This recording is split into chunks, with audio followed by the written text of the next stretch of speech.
ஒரு சுபா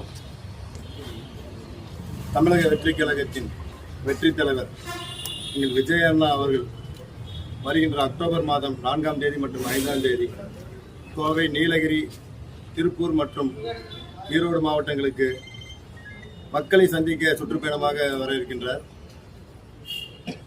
அதற்கான கோவை மாவட்டம் மற்றும் புறநகர் மாவட்டத்துக்கு உட்பட்ட பகுதிகளில் வெற்றி தலைவர் அவர்களின் பயணத்திற்கான அனுமதியை கேட்பதற்காக மாவட்ட காவல் ஆணையர் அவர்களிடம் மற்றும் காவல் கண்காணிப்பாளர்கிட்டையும் நாங்கள் அனுமதிக்காக இன்றைக்கி வந்திருக்கிறோம்.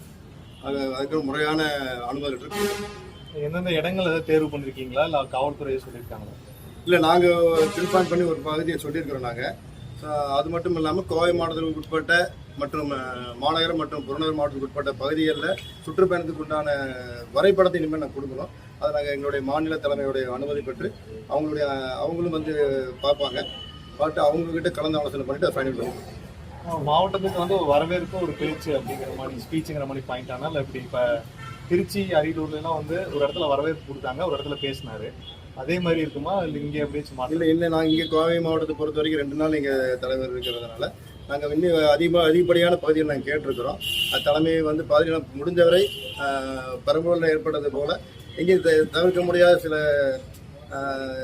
கேன்சல் ஆகாத அளவுக்கு நம்ம பார்த்துக்கணும். அதனால் முடிஞ்ச வரைக்கும் நாங்கள் எங்களோட அதிகப்படியான இடத்தையும் கேட்டிருக்கோம். அது அவங்களும் பார்த்துட்டு சரி பண்ணி கொடுப்பாங்க. எங்களுக்கு அதிகப்படியான இடங்கள் கேட்டிருக்கோம். பின் பண்ணி 25 கட்டுப்பாடுகள் வரைக்கும் காவல்துறை விதிச்சுட்டு இருக்காங்க. அதாவது வந்து ரோட் ஷோ பண்ணக்கூடாது, அதுக்கப்புறம் வந்து பேரணியாக போகக்கூடாது, அப்புறம் பொது சொத்து எல்லாம் சேதப்படுத்தக்கூடாது, இந்த மாதிரி நிறைய கட்டுப்பாடு வச்சுருக்காங்க. அந்த மாதிரி கட்டுப்பாடுகள் ஏதாவது சொல்லியிருக்காங்களா? நீங்கள் அதை எப்படி கடைபிடிக்க போறீங்க? இல்லை, இதுவரைக்கும் கோவை மாவட்டத்தில் அதிகாரிகள் இது வரைக்கும் சொல்ல கிடையாது. நிச்சயமாக காவல்துறைக்கு கட்டுப்பட்டு அவங்களுடைய முறைப்படியான அனுமதி பெற்று சொல்லக்கூடிய நிபந்தனைகள், நியாயமான நிபந்தனைகள் நிச்சயமாக கட்டுப்பட்டு தமிழக வெற்றிக்கழகம் செயல்படுங்கிறது தெரிவித்துள்ளேன். வேற ஏதாவது டீட்டெயில் கேட்டிருக்காங்களா? எவ்வளோ க்ரௌடு வருவாங்க அந்த மாதிரி டீட்டெயில் கேட்டிருக்காங்களா? இல்லை, க்ரௌடை பொறுத்த வரைக்கும் தளபதி அவர்கள் வந்தாருன்னு கோயம்புத்தூர் மட்டும் தமிழ்நாடு எத்தனை க்ரௌடு வரும்னு பொதுவாக எல்லாருக்குமே தெரியும். ஏற்கனவே வந்து கடந்த ஏப்ரல் மாதம் தலைவர் கோயம்புத்தூர் வந்திருந்தாரு. அப்போது அவங்க சொன்ன நம்பர்ஸை விட அதிகப்படியான மிக அதிகமான ஒரு கூட்டங்கள் வந்து தலைவரை சந்திக்கிறதுக்கும் அவருடைய பேச்சை கேட்கறதுக்கும் வந்திருந்தாங்க. அதனால அவங்களுக்கு தெரிஞ்சிருக்கும். ஆல்ரெடி 3-4 மாதத்துக்கு முன்பாக தளபதி வரும்போது எவ்வளோ கூட்டம் இருந்துச்சு, எவ்வளோ ஒரு அவங்களுக்கு பாதுகாப்புக்கு உண்டான நெருக்கடி இருந்ததுன்னு அவங்களுக்கு தெரியும். ஸோ அதனால் நிச்சயமாக அதை வந்து இந்த இடம் சரி பண்ணுவாங்க, நம்பிக்கை எங்களுக்கு இருக்குது. சரி பண்ணுவாங்க. மற்ற கட்சிகளில் தலைவர்கள் வந்து செல்வது ஒரு இயல்பான ஒரு சூழலாக இருக்குது. ஆனால் டிவிக்கில் வந்து உங்கள் பொதுச்செயலாளர் சொன்ன மாதிரி அவர் இழுத்துட்டு போகிறதே ரொம்ப கஷ்டம் அப்படிங்கிறாங்க.